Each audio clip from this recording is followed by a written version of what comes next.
நோய் பரவும்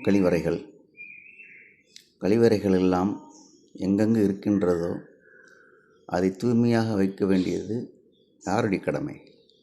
அரசா, மக்களா, நகராட்சியா, மாநகராட்சியா, நிர்வாகமா என்று பல்வேறு கேள்விகள் எழும்புகின்றன.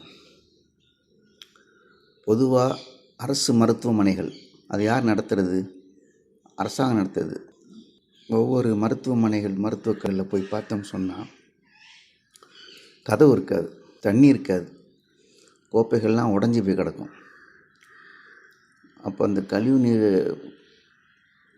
உள்ளே நுழைஞ்சிட்டு வரும் பொழுது மருத்துவமனையில் எவ்வளோ பெரிய சிக்கல்கள் உருவாகுது.